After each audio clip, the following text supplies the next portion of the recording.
اللهم صل وسلم وبارك على سيدنا محمد وعلى ال سيدنا محمد عليه افضل الصلاه والسلام. يا صباح الورد والفل والياسمين عليكم.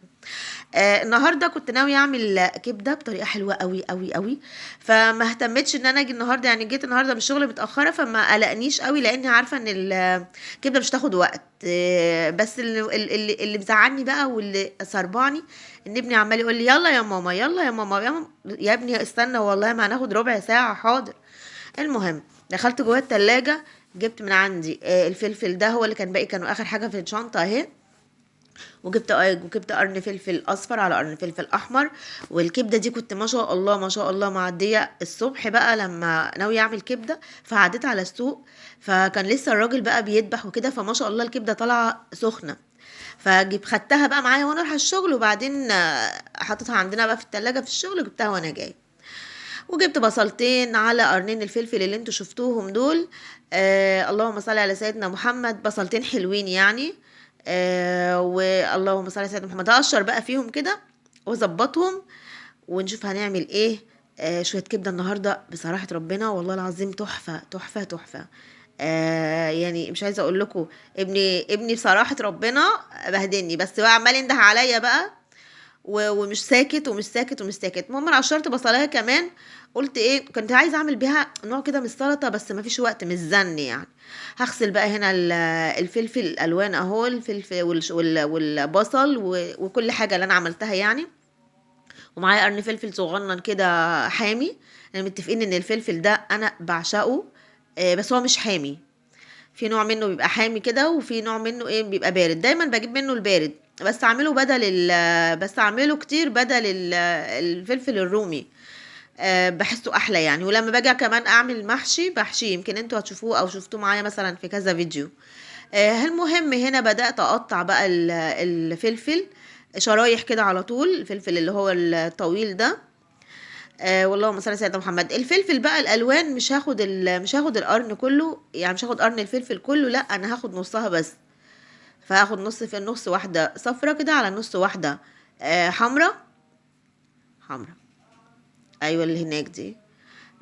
طبعا ما فيش طماطم ولا حاجه هحطها على الوصفه بتاعه الكبده دي. الكبده دي حلوه قوي قوي وريحتها كانت رهيبه وانا بعملها والله العظيم بجد يعني. والكبده طبعا احنا عارفين ان هي مفيده، وكان الدكتور بيتكلم على كبده الفراخ. بيقول انها فعلا ما شاء الله مفيده جدا. فيا ريت ايه تحاولوا تبقى على طول مثلا في الاكل بتاعكم اسبوعيا حتى 3 مرات يعني. المهم طبعا مسكت هنا البصل عماله اقشر فيه، وابني مش ساكت والله العظيم، عمال يقول لي كل شويه ماما ماما، ويدخل لي بص يعني انا، وبعدين دخل يقول لي عينيا حرقتني من البصل.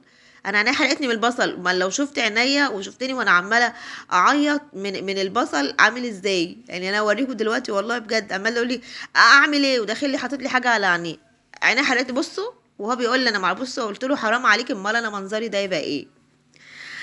قشرت البصل وقطعته. وقطعت كمان طبعا زي ما انتم شايفين الفلفل، هركنه بس كده على الناحيه التانيه. بصوا بقى ما شاء الله الكبده اللهم بارك تحفه. اما تيجي بقى تجيب الكبده وتنقيها كده، انا بنقيها. نقيها بقى الكبده ايه الوردي كده، عارفين اللي ايه لونها وردي، ما فيهاش حاجه غامقه، ما فيهاش حته غامقه ما اعرفش ايه. ويا ريت كمان لما تيجي تجيبيها في نفس اليوم وتعمليها في نفس اليوم، يعني ما تحطهاش في الفريزر. عشان اولا فوائدها يعني ايه انت تستفيدي بالفوائد بتاعتها على طول، ما تتحطش في الفريزر وايه وتفقد يعني الفوائد بتاعتها. المهم قطعت هنا الكبده شرايح زي ما انتم شايفين، او قطع زي ما انت عايزه يعني، بس انا خليتها ايه كبيره شويه عشان تبان معانا تبان يعني في الخلطه اللي احنا هنحطها دي. بشيل طبعا كل الحاجات لو فيها مثلا حته دم متجمده او كده، ده طبيعي. بشيلها برضو. الكيس ده قلت الم فيه كل حاجه مره واحده. هاخدها بقى اشطفها شطفه حلوه بخل وشويه ليمون كده، وامسح بس الرخامه كده واظبط حالي كده على طول. واركنها لحد ما نشوف هنعمل ايه. كل ده زي ما انتم شايفين والله ما شاء الله اللهم بارك، بالظبط ما خدش ربع ساعه بالظبط يعني. حته زبده على النار، ورحت مسيحاها وحطيت بقى فيها البصل. هبدأ هنا اشوح في البصل بقى، يعني شوحي البصل كويس، خلي البصل يدبل. يعني خليه يدبل. بصوا هو دبل اهو، بصوا شايفين، ولسه هيدبل تاني لان لسه هيتشوح تاني مع الايه، مع شويه التوم اللي هنحطهم. انا حطيت نص معلقه توم على البصل، وبرده اديته تشويحه حلوه لحد ما ريحه التوم طلعت لي. بعد ما ريحه التوم طلعت على طول نزلت بالالوان بقى، فلفل الالوان اللي احنا حاطينه ده. وبقى ايه، شوحي بقى، انا شوحت فيه شويه. وهحط بقى هنا البهارات بتاعتنا عباره عن ايه، هما حاجتين بس اللي هحطهم. عباره عن فلفل اسمر، كمون. انتي بقى حابه تحطي كزبره تمام، حابه تحطي اي حاجه تانية تمام، لكن الفلفل الاسمر والكمون والكمون بس هما اللي بيخلوا طعم الكبده يبان. وهديها تشويحه كده، ادي البصل تشويحه بالبهارات. وطبعا الطبق ده انا كنت موريه لكم، مسكته كده لاني رحت شطفته وجيت عشان احط فيه البصل. حطيت حته سمنه على في الوك تاني وسخنتها قوي، ورحت نازله مره واحده بالكبده. بص اهي. ليه بقى؟ عشان والنار تبقى عالية على السمنة، خلي بالك علشان تاخد الصدمة، تنزلش معاكي مية. ويعني ايه، لازم الزبدة تبقى سخنة يعني عشان الصدمة، وانها ما تنزلش مية. هي بصي، هي مش هتنزل مية لانها ما شاء الله صابحة. وما كمان ناشفه يعني، فاهمين؟ فمش هتنزل ميه، بس هي لازم تاخد صدمه السمنه السخنه دي او الزبده السخنه دي. نزلت بقى بالفلفل والخلطه الحلوه اللي احنا عملناها دي ما شاء الله على الكبده. وانتبهي بقى ان الكبده هنا ما بتاخدش خلاص وقت، هما بالظبط بتقلبيها 10، ما فيش 10 دقايق، كمان 7 8 دقايق. بعد كده بقى تنزلي بمعلقه او معلقتين بقى دبس الرمان، هيديها طعم. لا انا مش هقولك، انتي جربيها. اديتها تشويحه كده بدبس الرمان، بس تشويحه بس بسيطه كده. وطفيت عليها. وبدات هنا، فاكرين البطرمان ده؟ البطرمان ده الطحينه اللي احنا عاملينها مع بعض في القناه، فيديو الطحينه. ما شاء الله بصوا قاعد معايا الفتره قد ايه. هنا انا حطيت معلقتين كبار طحينه. وبصوا هيدوني كميه قد ايه. خدت معلقتين كبار طحينه من اللي احنا عاملينها مع بعض، حطيت عليها شويه ميه، يعني الميه دي بقى على حسب، دي بتبقى ايه، حاجه تقديريه كده. وبدات افك الطحينه بالميه، بصوا تقيله لسه اهي، بصوا انا بقى كده بفك فيها اهي. انا بوريها لكم من قريب ما شاء الله. بصوا يعني دي اللي احنا عاملينها مع بعض، والله العظيم طعمها تحفه تحفه تحفه، اللهم بارك. عايزه اعمل كمان بطرمان باذن الله. عايزين نبقى نعمله مع بعض، ونعمل شويه هريسه، ونعمل شويه حاجات كده. خلصت هنا الطحينه، بقت القوام بتاعها كويس. بدات بقى احط لها ايه، ابهرها بقى. بصوا هنا ما شاء الله، بقول لكم القوام بقى كويس. هبهرها هنا بقى شويه كمون. لا دي بابريكا مش هحطها دلوقتي، هحط بقى شويه شطه، يا كمون وشطه. في ناس بتحط عليها زبادي، براحتك يعني، دي حاجه ذوقيه تبع انت بتحبي ايه. انا دلوقتي مستعجله، فمش هحط اي حاجه. انا عايزه طعم الطحينه، هو طعم الطحينه بس يعني اللي احس بيه. لان هعمل فيه، ممكن اعمل سندوتشات بعيش بلدي كده سخن، واقوم حاطه فيه الكبده، واحط عليها بقى الطحينه على المنظر، مش هقول لكم بقى.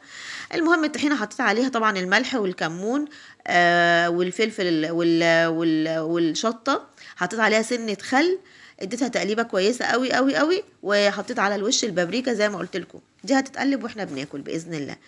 مفيش بقى وقت اعمل سلطه واقطع فلفل واقطع بتاع ده اسمه بصل والكلام ده كله. ورحت جايبه على طول الخيار، عامله وطماطم مقطعها شرايح جنب الخيار. وده واللي هناك دول نص حبايه الفلفل اللي اتبقت من الكبده اللي انا عاملاها، اللي احنا الكبده ما عملنا الفلفل. لما قلت لكم انا خدت بس نص حبايه الفلفل.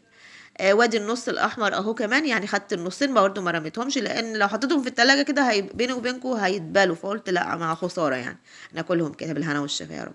خلصت اهو. يعتبر السلطه هديتها بس رشه ملح على رشه كمون. وبسم الله ما شاء الله، بصوا الكبده شكلها ايه، تحفه تحفه تحفه تحفه بجد، اللهم بارك. طبعا لو عجبتك القناه، اعملي اشتراك بقى فيها، وفعلي زر الجرس عشان اي جديد انزله على طول يوصلك اشعار بيه. وما تنسيش اللايك، عشان اللايك ده بيرفع الفيديو. بصوا الكبده ما شاء الله رهيبه، والله العظيم ريحتها حلوه قوي. ابني داخل يقول يلا يا ماما، قلت له لا اما اصور الاول، مش هتاكل الا لما اصور الاول، مش هناكل غير لما نصور الاول. خلصت انا اهو والحمد لله. وهو عمال يزن لي بره، خلوا بالكم عشان كده قفلت الصوت.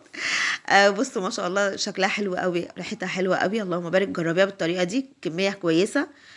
تكفي ما شاء الله يعني، دي تكفي 5 افراد حلوين يعني، او 4 افراد كويسين يعني. اشوفكم ان شاء الله في فيديو جديد على خير وسعاده وسلامه يا رب، ومع السلامه، باي باي.